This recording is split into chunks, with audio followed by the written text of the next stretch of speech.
Hello everyone, welcome back to another video. इस वीडियो में हम क्लास 6th इंग्लिश की टेक्स्ट बुक पूर्वी की 4th यूनिट के सेकंड पार्ट को देखने वाले हैं, जो कि एक पोएम है द विनर। इसमें हमें स्टार्टिंग में एक्टिविटीज दे रखी हैं। एक्टिविटीज में क्या दिया हुआ है, लुक एट द पिक्चर। पहले इस पिक्चर को एनालाइज कीजिए, फिर ये 3 क्वेश्चंस के आंसर देने हैं हमें। तो यहाँ पर बच्चे खेल रहे हैं और यहाँ पर इनकी छाया आ रही है बच्चों के, यानी कि परछाई आ रही है, तो दिन का टाइम है। So what are these childrens doing? तो ये बच्चे क्या कर रहे हैं? तो ये बच्चे खेल रहे हैं।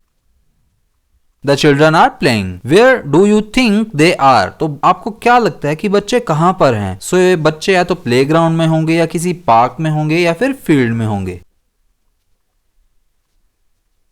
What is the time of the day? तो ये दिन के समय जब खेल रहे हैं तो कौन सा टाइम होगा? तो अप्रोक्सीमेटली ये इवनिंग का टाइम होगा या फिर आफ्टरनून का टाइम होगा। लेट आफ्टरनून भी हो सकती है, अर्ली आफ्टरनून भी हो सकती है।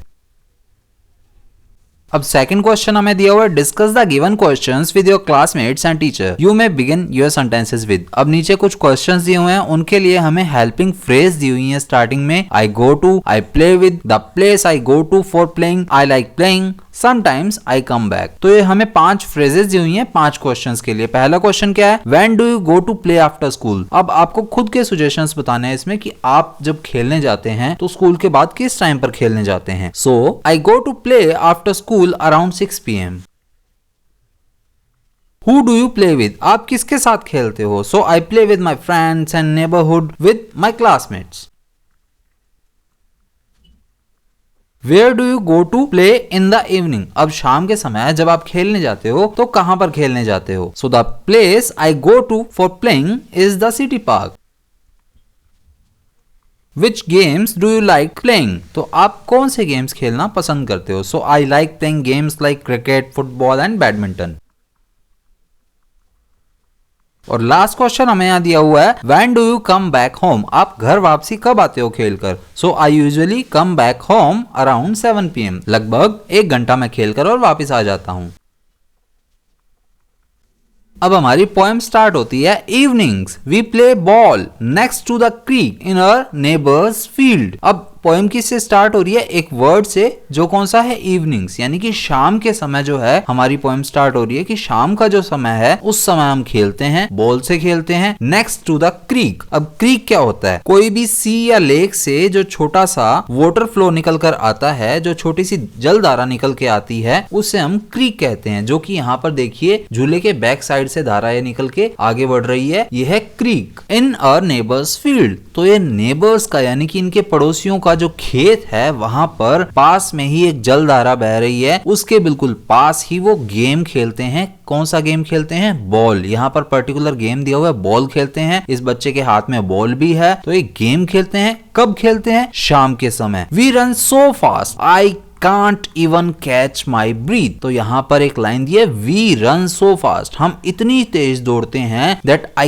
can't even catch my breath। अब ये लाइन बाय लाइन दिया हुआ है हर एक वर्ड, यानी कि I एक लाइन में है, कांट एक लाइन में है, इवन, कैच, माई, ब्रीथ, ये सभी अपनी अलग अलग लाइन में दे रखी हैं। ऐसा क्यों दिया हुआ है? क्योंकि बच्चे जो हैं वो खेलते हुए भाग रहे हैं, और वो इतनी तेज भाग रहे हैं कि भागते भागते साथ में बोल रहे हैं, और बोलते हुए उन्हें हांफना पड़ रहा है, क्योंकि वो अपनी ब्रीथ पर, अपने सांस पर कंट्रोल नहीं कर पा रहे हैं। तो वो हांफते हुए बोल रहे हैं, I can't even catch my breath. तो इसीलिए पोइट का यहाँ पर यही इंटेंशन रहा होगा, इसीलिए पोइट ने यहाँ पर हर एक अलग अलग लाइन में अलग अलग वर्ड को बताया है, ताकि वो एक्सप्रेस कर सके अपने इमोशंस को, कि बच्चे जो है हांफते हुए ये चीज बोल रहे हैं, I can't even catch my breath When blue dark turns to black। अब यहाँ पर दिया है blue dark turns to black। इसका क्या मीनिंग हुआ? इसका मीनिंग है कि जो शाम का समय है, जो नेचुरल प्रोग्रेशन है डे लाइट की, वो धीरे धीरे नाइट में बदल रही है, रात का समय हो रहा है। जो डीपनिंग ब्लू कलर है, इवनिंग का स्काई है, वो अब धीरे धीरे ब्लैक में बदल रहा है, यानी कि नाइट जो है पूरी तरह से चढ़ने लग गई है। ये क्या दिखाता है कि अब जो है शाम का समय खत्म हो गया है, अब रात हो रही है। तो बच्चों का जो खेलने का समय है वो भी खत्म हो रहा है, इसीलिए बच्चों को अपना खेल बंद कर देना चाहिए और वापस से अपने घर चले जाना चाहिए। और पर्टिकुलरली ये चीज क्या दिखा रही है कि जो डे है वो एंड हो रहा है, दिन का समय जो है वो पूरा हो रहा है, खत्म हो रहा है। So when blue dark turns to black cold grass ekes a feet. तो जब शाम का समय खत्म हो रहा होता है और धीरे धीरे रात चढ़ने लगती है, अंधेरा होने लगता है, तब ये जो बच्चे हैं जो खेल रहे हैं उनके पैरों में ये ग्रास जो है धीरे धीरे चुभने लग जाती है। ईक्स का मीनिंग होता है चुभना या हल्का हल्का दर्द होना। अब ये दर्द जो है ये कंटिन्यूअस पेन होता है, अनप्लीजेंट होता है, लेकिन इतना स्ट्रॉन्ग भी नहीं होता है, यानी कि जैसे कोई कांटा चुभता है उसका दर्द हमें काफी ज्यादा खतरनाक वाला होता है, लेकिन घास जो है वो हल्की हल्की चुभती है तो हमें इतना ज्यादा पेन नहीं होता है। कंटिन्यूअस पेन जरूर है लेकिन बहुत ज्यादा तेज पेन नहीं है। अब एक चीज यहाँ नोटिस कीजिए, यहाँ पर बच्चे जो है नंगे पांव खेल रहे हैं, इसी वजह से उनके पैरों में धीरे धीरे दर्द होना शुरू हो गया है। Trees creep close, games over, night wins. अब ट्रीज जो हैं वो धीरे धीरे पास आते हुए दिखाई दे रहे हैं। ऐसा क्यों होता है? क्योंकि नाइट का जो विजन है वो धीरे धीरे शुरू हो गया है। अब जो इवनिंग विजन है, जो दिन की जो लाइट है, उसका विजन धीरे धीरे खत्म हो रहा है, अंधेरा छा रहा है, इसीलिए रात का समय आने की वजह से जो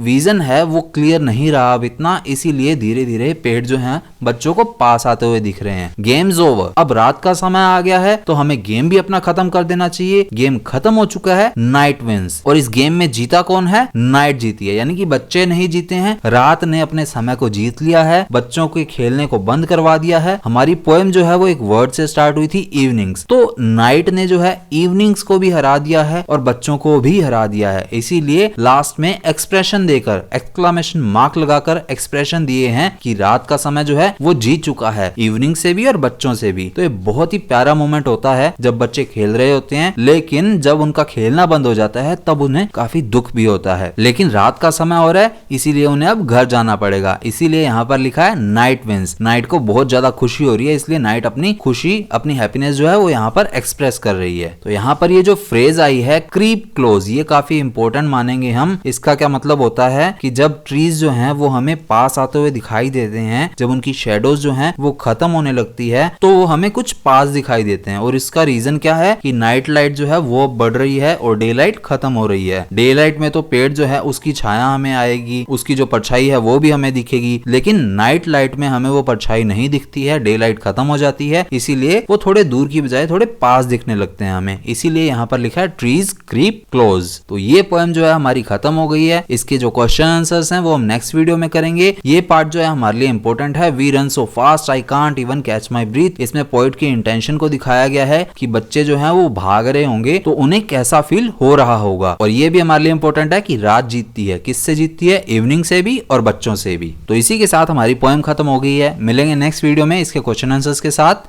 जय हिंद।